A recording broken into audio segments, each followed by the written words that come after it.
ఎవరు పరలోకం పోరు, వారు ఎవరిని పరలోకాన్ని తీసుకుపోరు. వారి రక్తం మనం విమోచించదు. అయినప్పటికీ వాళ్ళు దేవుళ్ళు అయ్యారు. ఎలాగ దేవుళ్ళు అయ్యారు? వాక్యం వారి వద్దకు వచ్చింది. Praise the lord. ఈరోజు మరలా అదే దేవుడు అదే శక్తిని ఈ కాలంలో కూడా పెట్టున్నాడు. ఎందుకని ఆ మాట అంటున్నానంటే, దేవుడు ఒక కాలంలో అలాగ చేసి ఇంకో కాలం అలాగ చేయకపోతే ఆయన దేవుడు అవ్వడం. ఆయన అన్ని కాలంలో చేయాలా. ఎందుకని చేయాలంటే, హెబ్రీయులకు రాసిన పత్రిక 13వ అధ్యాయము 8వ వచనం ప్రకారంగా యేసుక్రీస్తు నిన్న నేడు నిరంతరము ఏకరీతిగా ఉన్న దేవుడై ఉన్నాడు. See, is same yesterday, today and forever. ఆయన అన్ని కాలంలో ఒకేలాగా ఉన్నాడు. ఆయన పాత నిబంధనలో ఏం చేశాడో కొత్త నిబంధనలో అదే చేసే దేవుడై ఉన్నాడు. ఎందుకంటే ఆయన దేవుడై ఉన్నాడు కాబట్టి. దేవుని నామానికి మహిమ కలుగును గాక. ఏదైనా తోటలో దేవుడు ఆదామును చేసినప్పుడు, ఈ రోజు ఇలా చెప్పినది మీరు ఎవరు ఆశ్చర్యపడమాకండి, నేను పోలిస్తా ఉన్నా మీకు అర్థమవటం కోసం. దేవుడు ఐదేన తోటలో ఆదామును సృష్టించాక అన్నిటి మీద అధికారం ఇచ్చున్నాడు. అవునా? మనం చెప్పినట్టుగా అన్నిటిని ఏలండి, అన్నిటి మీద అధికారం మీకు ఇచ్చాను, అన్నీ మీకు లోబడతాయి. ఇలా మాట్లాడుకుందాం. చెట్లు లోబడతాయి ఆదాముకి? జంతువులు లోబడతాయా? జంతువులు లోబడతాయో లేదో మరి 2వ అధ్యాయం చూస్తున్నాం.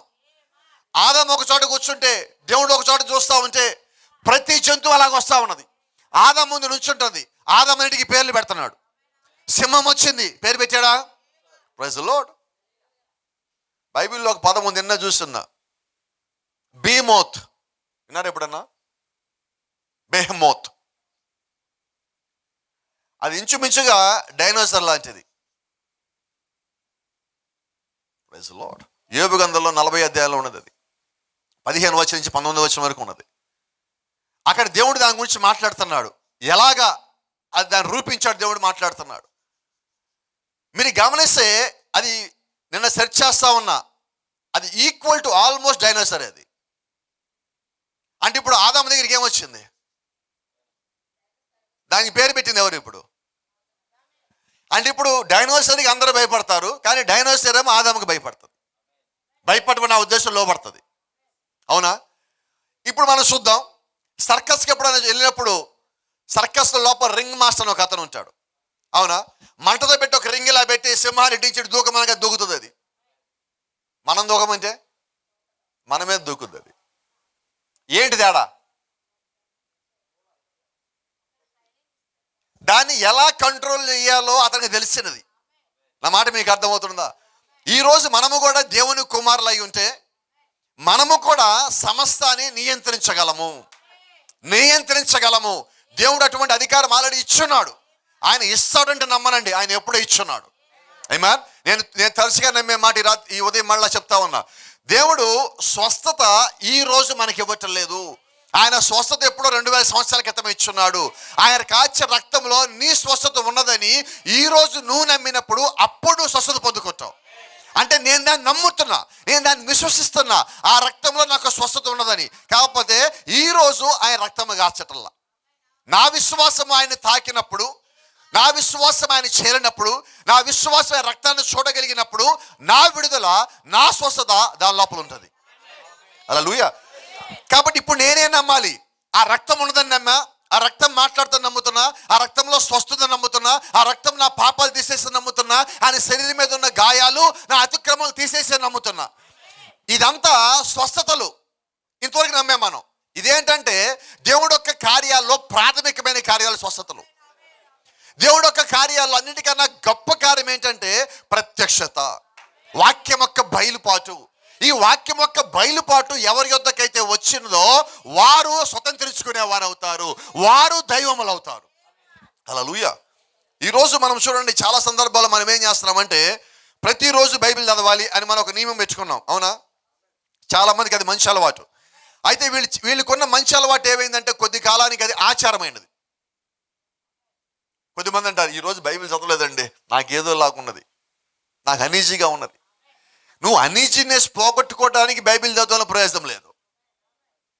ఆ బైబిల్ చదివేటప్పుడు నీవు దానిలో ఉన్నావన్నీ గ్రహించాలి. అందుకని నువ్వు బైబిల్ చదువుతున్నావు. దేవుడు నేరుగా నీతో మాట్లాడుతున్నాడు.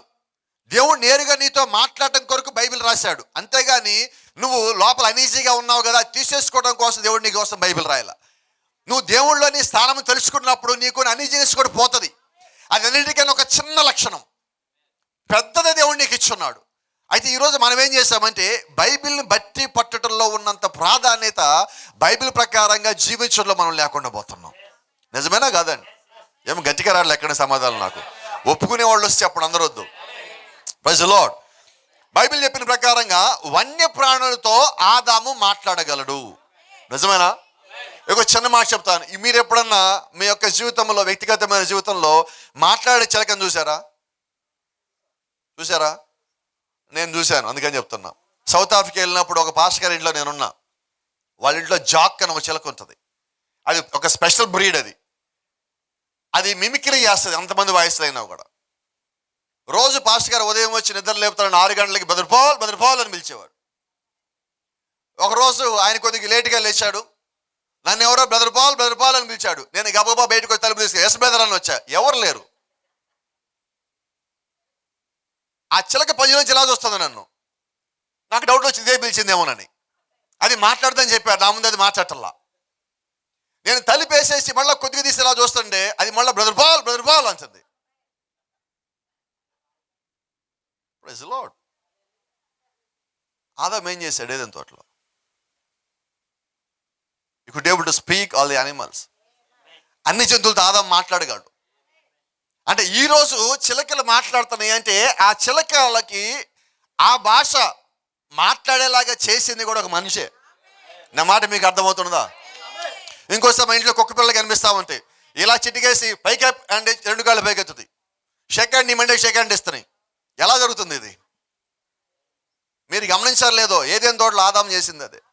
ఆదాం కుక్క పిల్లతో చేయలేదండి, అక్కడ సింహాల పిల్లతో చేస్తున్నాడు అక్కడ. Praise the lord. ఎందుకని ఇవన్నీ చెప్తున్నానంటే దేవుడు ఎటువంటి అధికారము ఆదాముకు అక్కడ ఇచ్చాడు మీకు జ్ఞాపకం చేస్తున్నా. అవునా?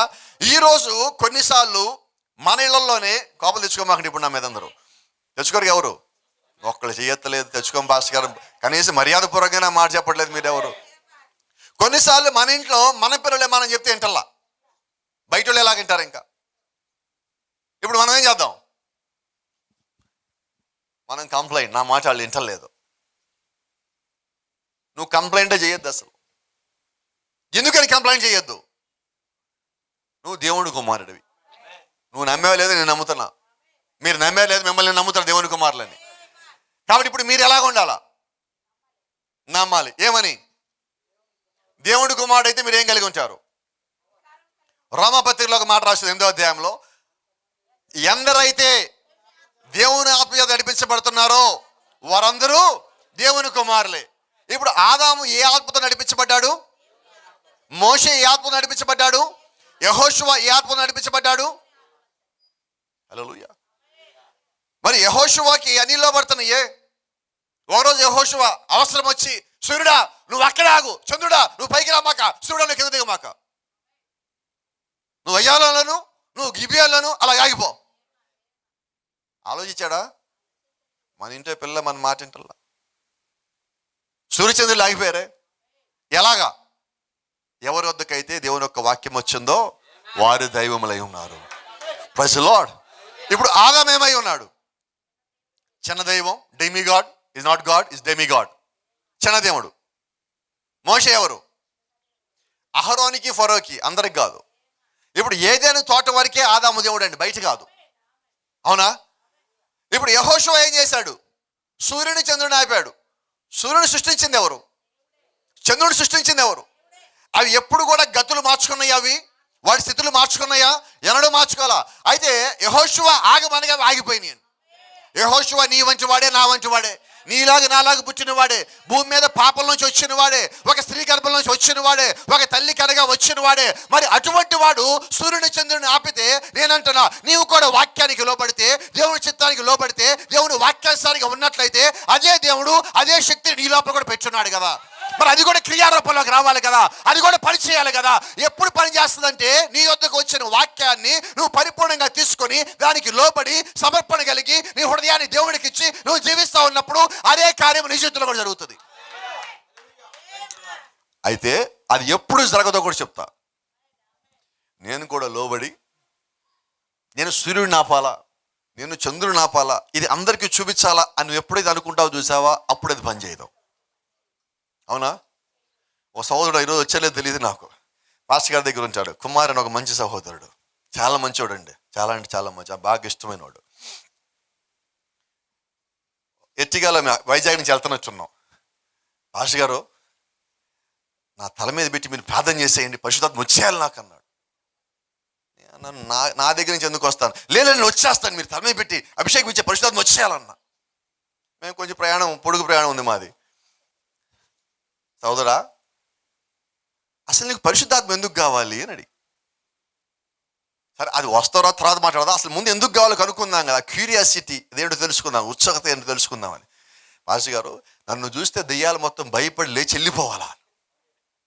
నేను నా సోదరుడు ఏమనుకో మాక, నీకు జీవితంలో రాదు పరిశుద్ధాత్మ అని చెప్పాను. అతను డ్రైవింగ్ చేస్తున్నాడు, మరి కోపడలేని అతనితో ఎటు తీసుకుపోతాడు తెలియదు కోపంలో.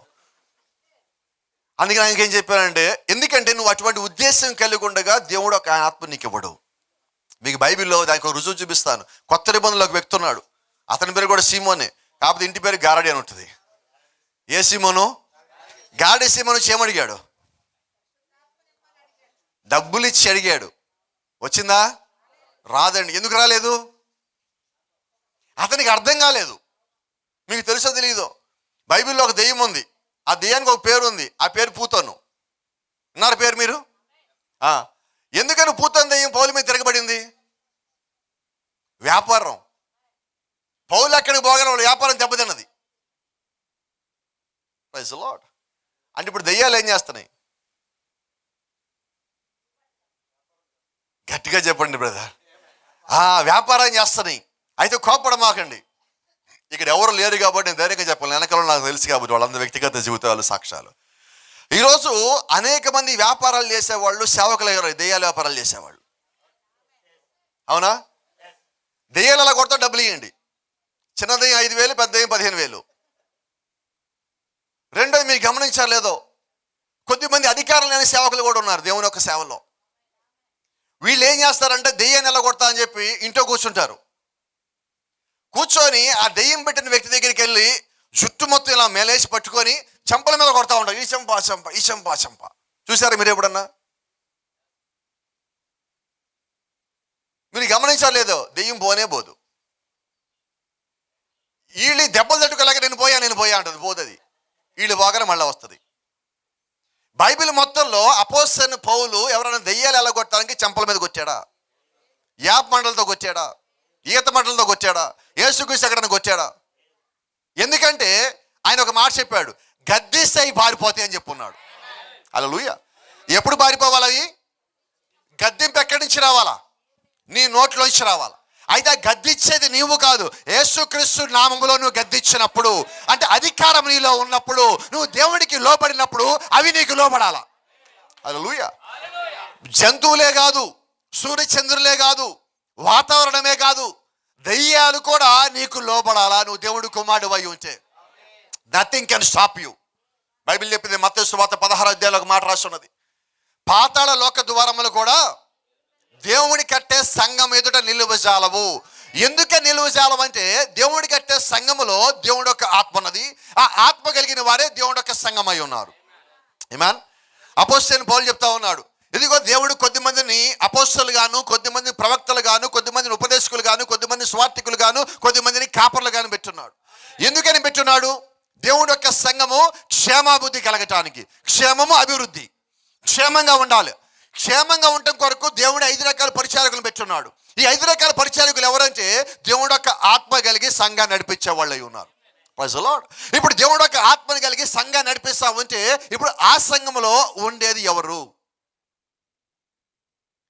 త్వరగా వచ్చేద్దాం మనం. మేడగది ఉన్నది, మేడగదిలో 120 మంది ఉన్నారు. ఆ 120 మందిలోకి దిగి వచ్చినది ఎవరు? పరిశుద్ధాత్మ దిగి వచ్చిన తర్వాత పేతురు కిందకి దిగి మాట్లాడుతుంటే చూసిన వాళ్ళు ఏమన్నారు? కొత్త మద్యం దాగారు వీళ్ళు అంటున్నారు. ఇంకా పొద్దు ఇంకా పొడవలా, ఇంకా పొద్దు పొడవలేదు, అప్పుడే వీళ్ళు మద్యం దాగి వచ్చేసారు. అంటే వాళ్ళకి, లోకస్తులకి పరిశుద్ధాత్మ నింపబడిన వ్యక్తి ఎలా కనిపిస్తున్నాడు? వాళ్ళు ఏమనుకున్నారు? దేవుడు ఒక ఆత్మ నింపబడిన వ్యక్తి అయితే ఒక చోట కదలకుండా మెదలకుండా నిలబడి మాట్లాడాలి కదా, ఈయనేంటి ఎలా మాట్లాడుతున్నాడు? ఏంటి తేడా? నువ్వు అనుకున్నట్టుగా పరిశుద్ధాత్ముడు ఉండడు, ఆయన అనుకున్నట్టుగా నువ్వు ఉండాలా. ఈరోజు గ్రహించడంలో, ఆత్మని పట్టుకోవటంలో, ఆత్మకి పట్టబట్టంలో, లోబట్టంలో మనము చూపించే వ్యత్యాసం బట్టే ఈరోజు దేవుడు మన దగ్గరికి రావట్లేదండి. ఈరోజు మనం ఎంతగా లోబడాలా, ఎంతగా తగ్గించుకోవాలా? దేవుడికి కావాల్సింది పూర్తిగా తగ్గింపు గుణ లక్షణము. అది నీ లోపల నా లోపల ఉన్నప్పుడు దేవుడు ఆదాముకి ఇచ్చిన అధికారమే నీకు ఇస్తాడు, మోషేకి ఇచ్చిన అధికారమే నీకు ఇస్తాడు, యెహోషువకి ఇచ్చిన అధికారమే నీకు నాకు ఇవ్వగల దేవుడై ఉన్నాడు. హల్లెలూయా. ఇంకో చిన్న మాట చెప్పనండి. ఒకరోజు యేసుక్రీస్తు ఒక వీధిలో గుండా వస్తున్నాడు. దూరంగా ఒక గుడ్డోడు కూర్చొని ఉన్నాడు అక్కడ. ఆ వీధిలో అరుపులు, కేకలు, సంతోషం అంతా చూసి ఆ గుడ్డివాడు అడిగాడు, ఎవరు వస్తున్నారు? ఎవరు అన్నాడు, నజరేతు వాడు వస్తున్నాడు. ఆ కేకలు దగ్గరికి వస్తున్నాయి, అరుపులు దగ్గరికి వస్తున్నాయి, సంతోషం దగ్గరికి వస్తున్నది. ఎందుకంటే దేవుడు వస్తే అక్కడ సంతోషం ఉంటుందండి, నిశ్శబ్దం ఉండదు. దేవుడు వస్తే సంతోషం ఉంటుంది అక్కడ. మరి దేవుడు వచ్చినప్పుడు సంతోషం వస్తా, సంతోషంతో కేకలు పెడతా ఉన్నారు. ఆ కేకల్లో నుంచి ఒక వ్యక్తి కేక పెట్టున్నాడు. జ్ఞాపకం ఉండదా మీకు? దావీదు కుమారుడా అని దాటిపోకయ్యా. Praise the lord. మనం ఆ పాట పాడుకుంటాం చాలాసార్లు. ఆ పాట చాలా హృదయానికి తగిలినట్టుగా అనిపిస్తూ ఉంటుంది. అయితే ఆ పాట పాడిన వ్యక్తి యేసుక్రీస్తుని ఏమని పిలిచాడు? మొదటి రాకడలో ఆయన ఎలాగ రావాలా? కన్యక కుమారుడిగా. రెండో రాకడలో యోధా గోత్రం సింహంగా. మూడో రాకడలో ఆయన దావీదు కుమారుడిగా రావాలా. మరి మొదటి రాకడలో ఉండగానే ఆ గుడ్డివాడు ఏమని పిలిచాడు? అంటే గుడ్డోడికి ఎంత ప్రత్యక్షత ఉన్నది? ఎక్కడ దాకా ఆయన క్రీస్తుకు తెలియజేశాడు తెలుసా? నీ మూడో రాకడ గురించి కూడా నాకు తెలుసని తెలియజేశాడు. ఎందుకు అక్కడ యేసుక్రీస్తు అక్కడ? ఈరోజు బైబిల్ చదివి మనకు అర్థం కావట్లా. గుడ్డోడు బైబిల్ చదవలేనోడు. కానీ దేవుడిచ్చిన జ్ఞానం ఏదైతే ఉండదో ఆ జ్ఞానమే యెహోవా యందు భయభక్తులే జ్ఞానముకు మూలము. ఆ జ్ఞానం ఆ గుడ్డోడు సొంతమై ఉన్నదండి.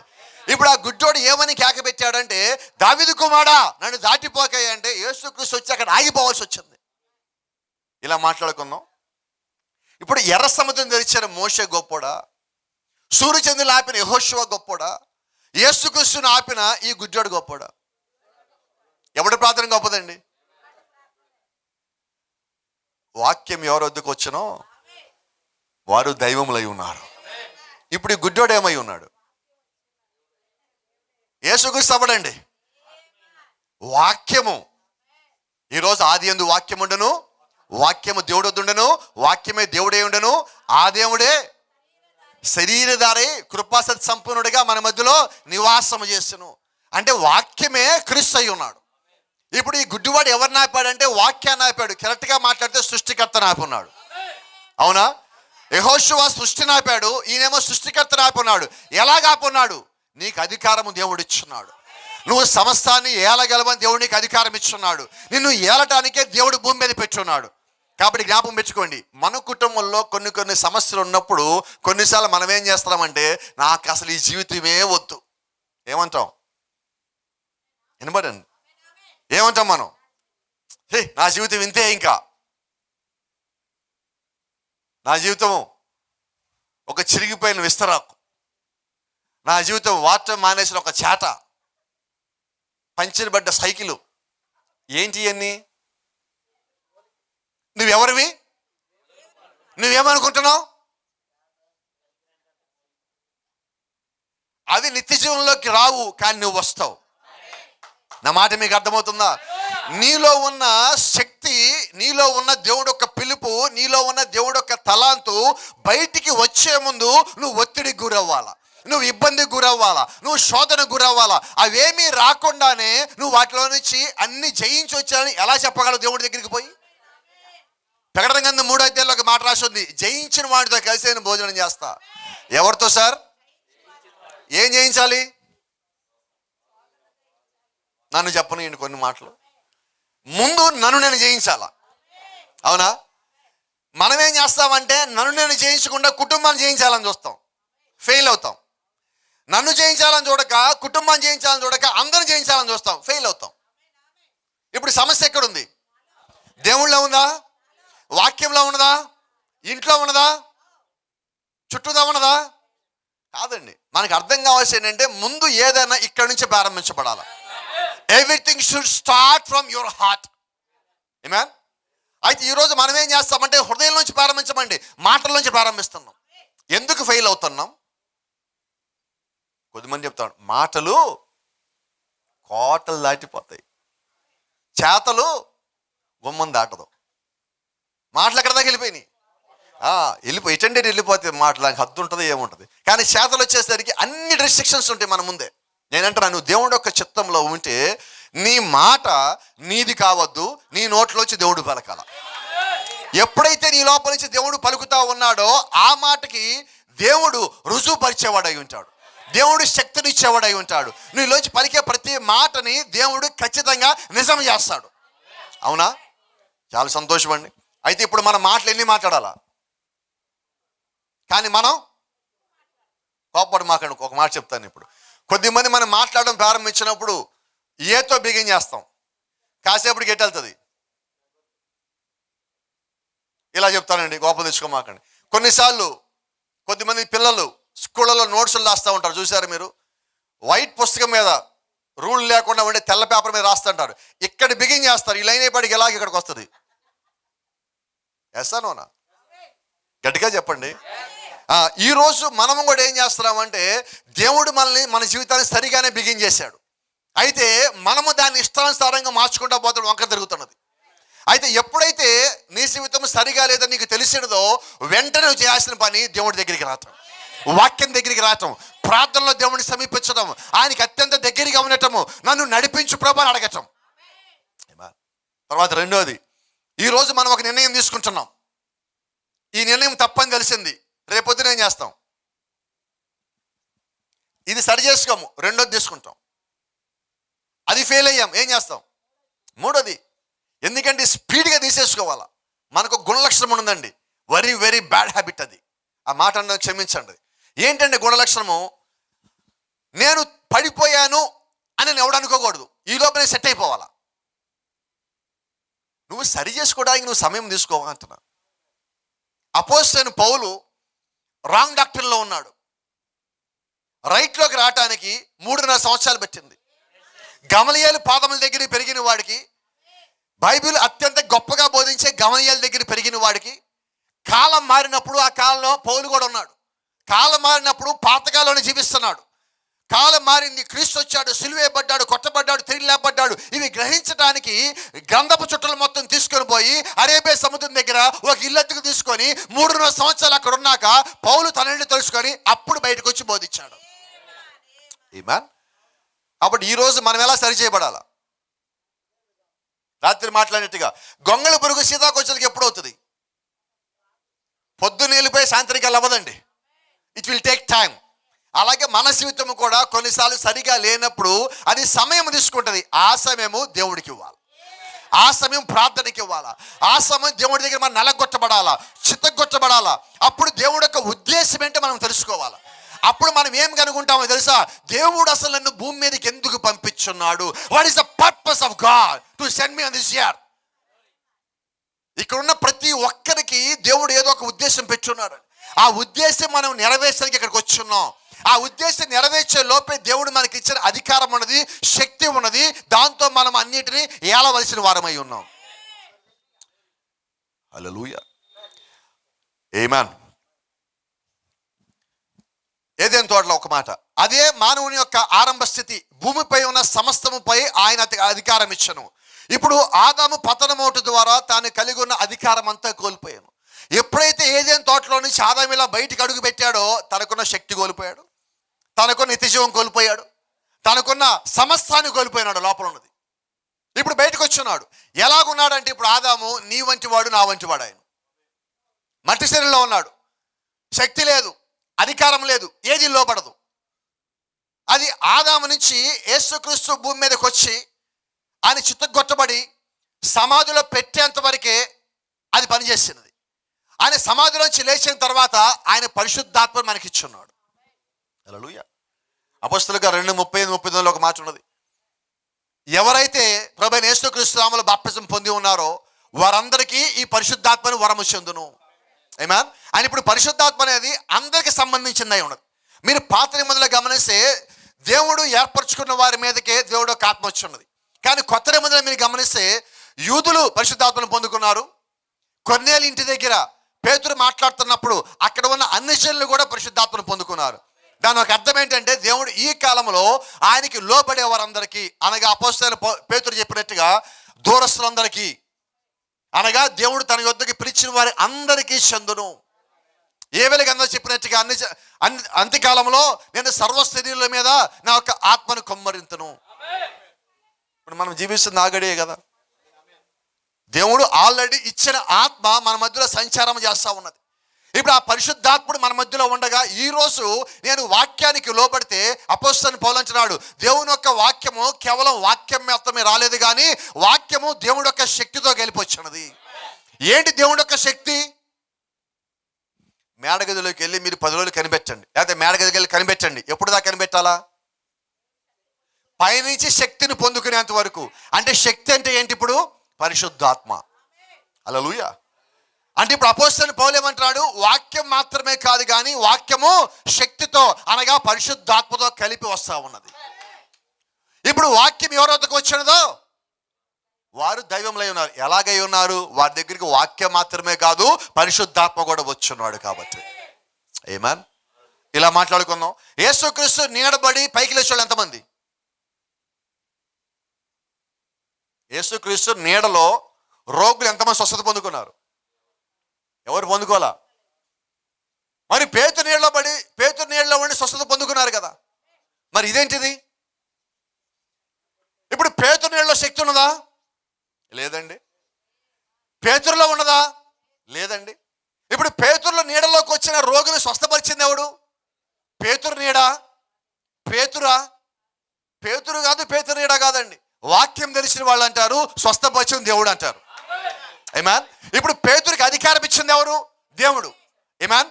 అధికారం మాత్రమే కాదు, పరిశుద్ధాత్మ కూడా ఇచ్చున్నాడు.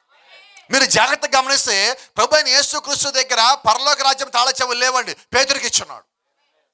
పేతురికి పరలోక రాజ్యం యొక్క తాళం చెవులు ఇచ్చాడు, పేతురికి అధికారం ఇచ్చాడు, పేతురికి పరిశుద్ధాత్మని ఇచ్చున్నాడు. ఇప్పుడు పేతురులో ఎవరున్నారంటే దేవుడే ఉన్నాడు. హల్లెలూయా. మోషేలు ఎవరున్నారు? యెహోషువలు ఎవరున్నారు? అపోస్తలుడైన పౌలు ఎవరున్నారు? ఈ రాత్రి వాక్యానికి లోబడే వాళ్ళు ఇక్కడ ఎవరైనా ఉంటే మీలో ఎవరున్నారంటే అదే దేవుడు, ద సేమ్ గాడ్. హల్లెలూయా. అంటే ఇప్పుడు దేవుడు యొక్క అధికారం ఎక్కడ ఉన్నది? పరిశుద్ధాత్మ ఎక్కడ ఉన్నాడు? కొంచెం మనం భయపడుతున్నాం, కొద్దిగా తటపటాయిస్తున్నాం చెప్పటానికి. అయితే యేసుక్రీస్తు అన్నాడు, మీరు దైవములని మీరు ఎరుగురా. మీరు ఎరుగురా అంటే అర్థం ఏంటి? మీకు తెలియదా అని. మీకు ఎప్పుడో తెలిసి ఉండాలి, ఇప్పుడు నేను చెప్తున్నాను అయినా మీకు తెలియదా అంటున్నాడు. అంటే ఇప్పుడు మనం దైవాలు ఎప్పుడై ఉన్నాం?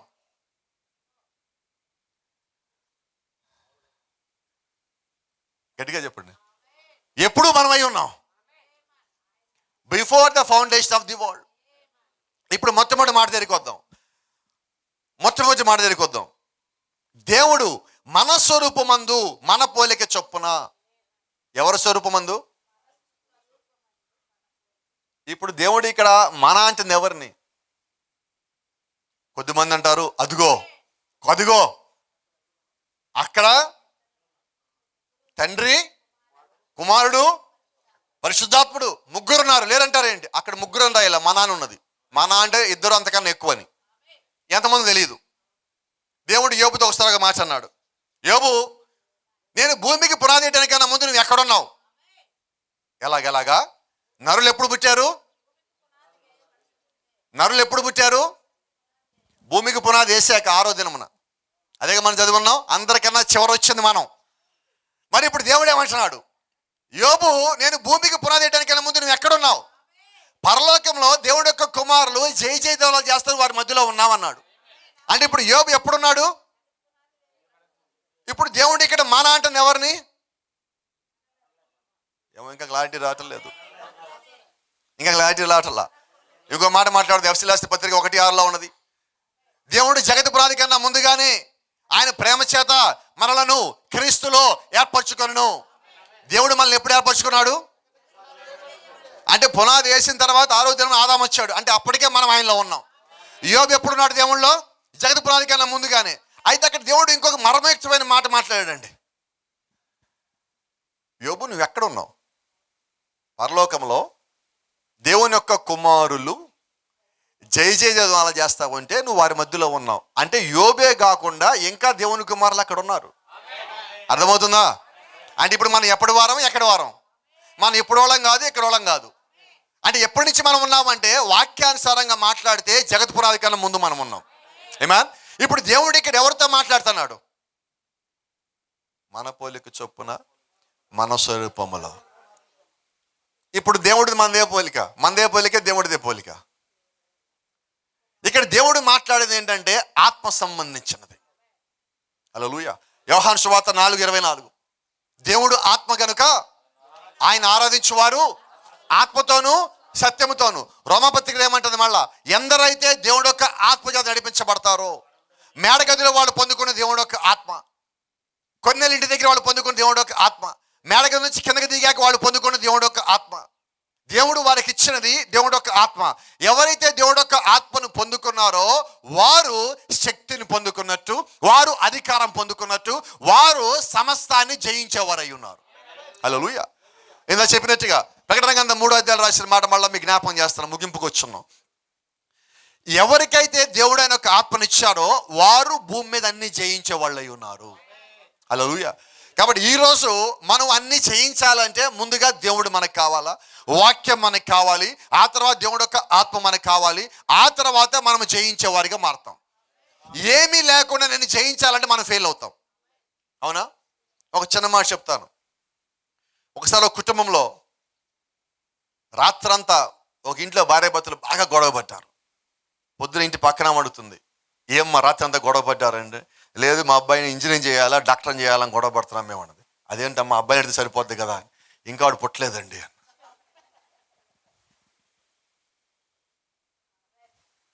అర్థం కాలేదు నాకు. గొడవ దేనికి? ఇప్పుడు వచ్చాడా? ఇప్పుడు మన సంగతి ఏంటో తెలుసా? నేను ఇంకా జయించలేకపోతున్నాను. పుట్టాడా? పొందుకున్నావా? ఆత్మను పొందుకు అక్కడేం పిల్లోడు పుట్టలా. పిల్లోడు పుట్టకుండా నువ్వు డాక్టర్ ఇంజనీర్ ఎలాగ చేస్తావు? ఆత్మను పొందుకో నువ్వు ఎలాగ చేయిస్తావు? ఈరోజు నీకు అర్థం కావాల్సిన సంగతి అదే. మొట్టమొదటగా దేవుడిని పెట్టు. మొదట దేవుడు, ఆ తర్వాత నువ్వు. అందుకనే దేవుడు ఆదాము 2వ స్థానం ఇచ్చాడు, మొదటి స్థానం ఆయన తీసుకున్నాడు. కోపడరు కదా? ఈరోజు మన జీవితాల్లో మనం ఏం చేసాము తెలుసా? బ్యాంకుల్లో ఒక మాట రాస్తుంటుంది, కస్టమర్లే దేవుడు. కస్టమర్లు దేవుడు కానే కాదు, వాక్యంలో ఉన్నాయని దేవుడు. కస్టమర్లు దేవుడు ఎందుకు అవుతాడు? ఇంకో చోట ఇంకో పని ఉంటుంది, వర్క్ ఈజ్ గాడ్ కానే కాదు. కానీ అక్కడ ఏం రాసి ఉన్నది? మరి మనకెవరు? నువ్వు అవన్నీ పెట్టుకోవటం వల్ల నువ్వు వెనక్కి పోతున్నావు అంటున్నాను నేను. నువ్వు ముందు దేవుణ్ణి పెట్టు, ఆ తర్వాత మిగతా అవన్నీ. అయితే ఈరోజు మనం ఏం చేస్తామంటే దేవుణ్ణి వెనక్కి పెడుతున్నాం. అవునా? కొన్నిసార్లు ఆదివారాలు మనకు పనులు వస్తే రావా? వస్తే ఏం చేసాం ఆ రోజు? ప్రభా ఈ రోజు నువ్వు వెనకాలండి ప్రభా, ఈరోజు మేము పనికి వెళ్తున్నాం అంటాం. పెళ్ళికి వెళ్ళాలంటారు, ఫంక్షన్కి వెళ్ళాలంటారు, అక్కడికి వెళ్ళాలి, ఈ ఊరికి వెళ్ళాలి, ఆ ఊరికి వెళ్ళాలి, కుదరదు అంటావు. ఇప్పుడు దేవుణ్ణి ఎక్కడ పెట్టాం? ఎందుకు ఫెయిల్ అయ్యాం మనం? సింపుల్ రీజన్ స్పష్టంగా ఉన్నది. ప్రపంచంలో ఏది ఏమైనా నువ్వు చర్చికి వెళ్ళేది మానద్దు. ప్రపంచ మొత్తం ఏమైనాయిపోయినాయి, నీ జీవితం ఏమైనాయిపోయినాయి. నువ్వు విజయం సాధించు, నువ్వు ఫెయిల్ అవ్వు, నువ్వు కింద పడు, మీద పడు, అనారోగ్యంగా ఉండని, ఎలాగే ఉండని, నువ్వు లేచి వెళ్ళగల స్థితిలో ఉంటే చర్చికి వెళ్ళిపో. అది ఒక్కటి నువ్వు అన్నట్టు మానద్దు. ఎందుకని మానొద్దు అంటానంటే, అక్కడ దేవుడు నీతో మాట్లాడటానికి ఒక శరీరాన్ని ఏర్పరచుకున్నాడు. ఇదిగో నువ్వు బలి అర్పణ కోరలేదు కానీ ఒక శరీరం అమ్మచ్చుదివి. ఆ శరీరం ఎందుకు కావాలా? ఆ శరీరము దేవుడు అభిషేకించుకొని ఆ రోజు ఆయన శరీరాన్ని వాడుకుంటాడు. See, God needs a body to anoint for his word. ఆయన ఒక వాక్యం నిమిత్తము దేవుడికి ఒక శరీరం కావాలి. ఆ శరీరాన్ని అభిషేకించి ఆ శరీరంలో నుంచి ఆయన ఒక బిడ్డలతో మాట్లాడతాడు. అందుకని ప్రకటన గ్రంథం 2వ అధ్యాయం 3వ అధ్యాయంలో ఒకే మాట 7 సార్లు రాసి ఉన్నది, సంగములతో ఆత్మ చెప్పుచున్న మాట చెవి గలవాడు వినుడు గాక. ఈ చెవి కాదు, ఈ చెవి గలవాడు. ఎవరు మాట్లాడేది? సేవకుడు కాదు, శరీరము కాదు, దేవుడు యొక్క ఆత్మ సంఘముతో మాట్లాడుతున్నది. ఎవరితో మాట్లాడుతుంది? దేవుడు యొక్క సంఘం అంటే దేవుడు యొక్క శరీరం అయి ఉన్నది. దేవుడు యొక్క శరీరంలో ఎవరున్నారు? ఆయన నామములో బాప్తిజం పొందిన వాళ్ళు ఉన్నారు. హల్లెలూయా. కాబట్టి ఇప్పుడు దేవుడు ఎవరితో మాట్లాడుతున్నాడు? తన కుమారులతో, తనలో ఉన్న వారితో, తను ఎవరికైతే అధికారం ఇచ్చారో వారితో మాట్లాడుతున్నారు. ఇప్పుడు మేడగదిలో వాళ్ళు ఎన్ని రోజులు కనిపెట్టారు? 10 రోజులు. మరి మనం ఎన్ని రోజులు కనిపెట్టాం?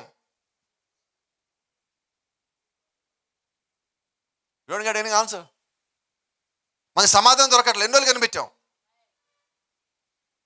గట్టిగా 10 నిమిషాల నుంచి 11 నిమిషాలు మోకాళ్ళ మీద ఉంటే పోజు మారుతుంది. ఈ కాలు నుంచి ఈ కాలుకి వస్తుంది, ఈ కాలు నుంచి ఈ కాలుకి వస్తుంది. రెండోది, ఈ రెండు కాళ్ళు పక్కేసి కూర్చున్నాం, చెయ్యిలా పెట్టుకున్న పక్కన. ఏమైంది? 10 నిమిషాల్లో. ఎవరి గురించి అయినా నీకు కోపం ఉన్నోళ్ళ గురించి ఫోన్లో మాట్లాడమంటే ఈ ఫోన్ హీట్ ఎక్కిపోయి చెవి మారుస్తాం. ఎస్సానోనా? గట్టిగా చెప్పండి. అయిపోదు, మళ్ళా చేస్తాం. టెన్షన్ చెప్పనా? వాళ్ళు చేస్తారు, ఫోన్ కట్ అయితే వీళ్ళు ఫోన్ చేస్తారు, గంటన్నరే పని చేస్తారు ఫోన్ కూడా. నా వల్ల కాదు, అంబానీ కూడా కట్ చేస్తాడు ఆ ఫోను, అయినా మళ్ళీ మనం చేస్తాం, ఫ్రీ ఇచ్చాడు కదా.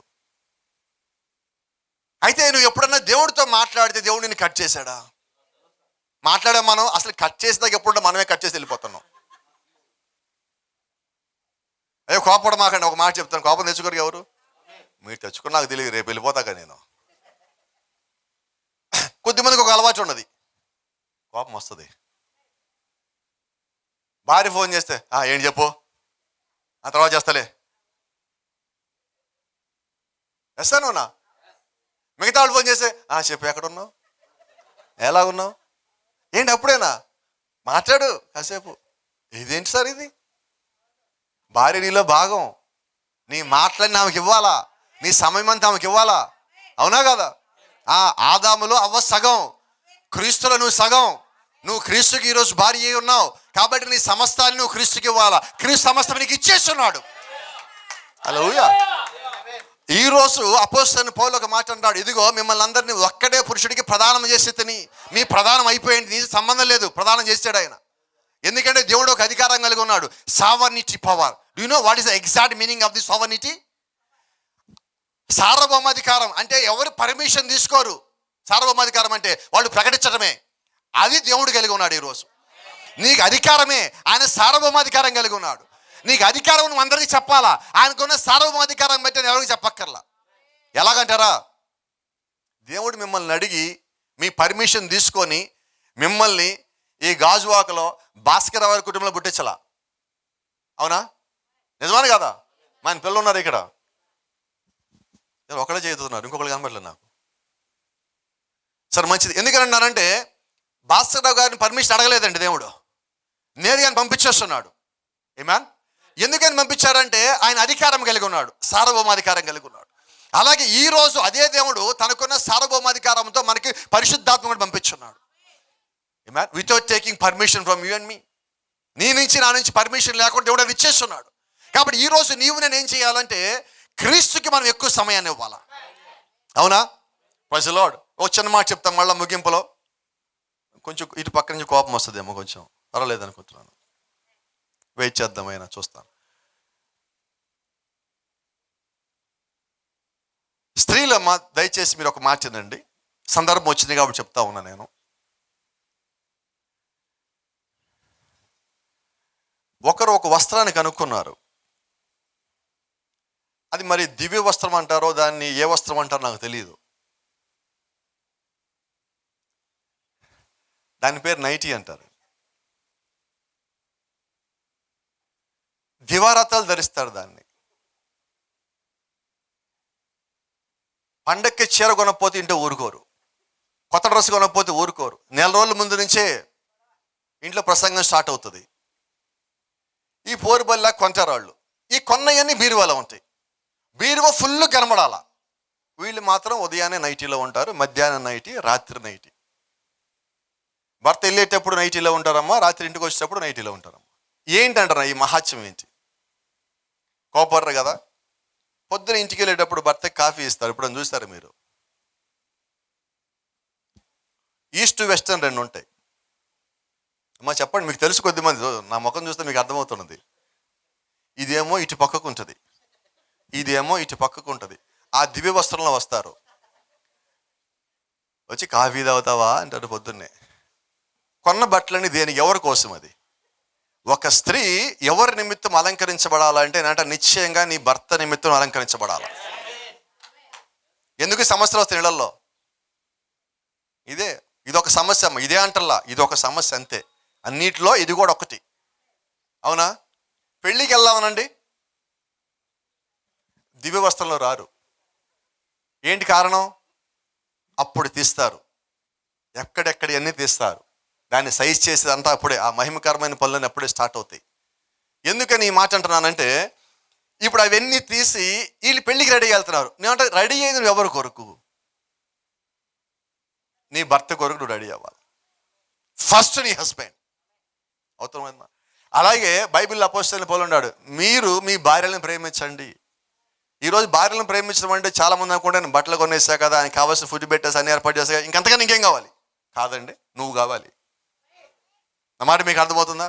నువ్వు కావాలా, నీ హృదయం కావాలా.